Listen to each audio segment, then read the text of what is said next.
నచికేతుడు చిన్నవాడు, తెలివైనవాడు. అతని తండ్రి గౌతముడు విశ్వజిత్ అన్న యాగాన్ని చెయ్యాలనుకున్నాడు. యాగం చేయడానికి సమస్తము దానం చేశాడు. అట్లా కొన్ని బలహీనమైన ముసలి ఆవులను కూడా దానం చేశాడు. స్వర్గాన్ని సుఖాలని ఆశిస్తూ పనికిరాని ముసలి పశువులను దానమిచ్చే తండ్రిని చూసి నచికేతుడు నవ్వు వచ్చింది. పైగా అతన్ని అనుచితమైన చర్యలు అనిపించింది. తన తండ్రి సమీపించి, నాన్నగారు, మీరు ఈ యజ్ఞాన్ని నిర్వహించడానికి మీకు సమస్తము దానం చెయ్యాలి కదా. మీ సంపదలో నేను కూడా ఒక భాగమే కదా, నన్నెందుకు దానం చెయ్యరు అన్నాడు. గౌతముడు యజ్ఞం కార్యక్రమాలు మునిగి ఆ మాటలు పట్టించుకోలేదు. కానీ నచికేతుడు పట్టిన పట్టు వదలకుండా మళ్ళీ అదే ప్రశ్న వేశాడు. కొడుకు ప్రశ్నకు తండ్రి చెవిన పడిన ఏమీ చెప్పకూడదని గౌతముడు మౌనంగా ఉన్నాడు. కానీ నచికేతుడు పట్టు వదలలేదు. నాన్నగారు, నేను మీకు సంబంధించిన సంపదలో భాగమే కదా, మరి నన్ను ఎవరికి దానం చేస్తారు అని అడిగాడు. చిరాకు వచ్చిన గౌతముడు, నిన్ను మృత్యుదేవతకు దానం ఇస్తాను అన్నాడు. మళ్ళీ ఎందుకు ఆ మాట అన్నానా అని గౌతముడు బాధపడ్డాడు. నచికేతుడు, మా నాన్న ఎందుకిలా అన్నాడు, మృత్యుదేవత నాతో ఏం లాభం అని అన్నాడు. కానీ నాన్నగారి మాటలు నెరవేర్చాలి అని తీర్మానించుకొని మృత్యుదేవత దగ్గరికి బయలుదేరాడు. మృత్యుదేవత అంటే యముడే కదా, కాబట్టి యమపురికి బయలుదేరాడు. వెళ్ళేసరికి యమపురిలోని యముడు లేడు. బ్రహ్మను దర్శించి రావడానికి 3 లోకాలు తిరిగి వెళ్ళాడు. నచికేతుడు 3 రోజుల పాటు ఎదురు చూస్తూ ఉన్నాడు. 3 రోజులు గడిచాక యముడు వచ్చాడు.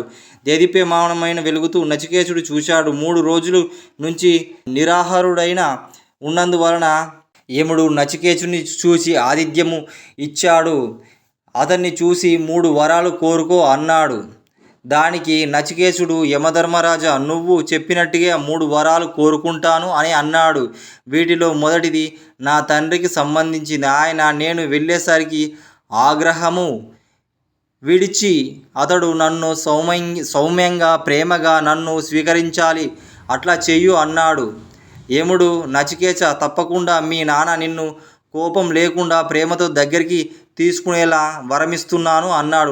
నచికేతుడు ధన్యవాదాలు చెప్పి ఇక రెండో కోరిక, స్వర్గంలో మృత్యుభయం ఉండదు, వృద్ధాప్యం భయం ఉండదు, దుఃఖము ఆకలి దప్పికలు ఉండవు. అట్లాంటి స్వర్గాన్ని చేరుకునేందుకు అగ్ని చయనము అన్న యజ్ఞం ద్వారా సాధ్యమని అంటారు. నాకు ఆ అగ్ని చయనము క్రతువు గురించి వివరించండి అన్నాడు.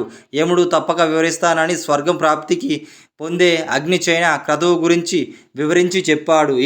ఇక నచికేతుడు యమధర్మరాజుని 3వ వరం కోరుకున్నాడు.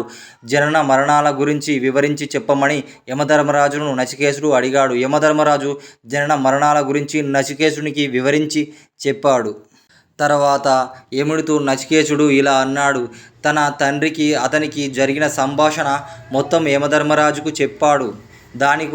దానికి మా నాన్న మాటలకు నిజం చేయడానికి నేను ఇక్కడికి వచ్చాను అని నచికేతుడు అన్నాడు. దానికి సంతోషించిన యమధర్మరాజు, ఓ సత్యవాదివి, అలాగే మాట మీద నిలుసునే మనిషివి కాబట్టి నువ్వు ఇక్కడి దాకా వచ్చావంటే నీ శక్తి ఏమిటో నాకు అర్థమవుతుంది. ఇక నీవు తిరిగి ఇంటికి వెళ్ళిపో అని చెప్తాడు. దానికి సంతోషించిన నచికేతుడు తిరిగి తన తండ్రి వద్దకు వెళ్ళిపోతాడు.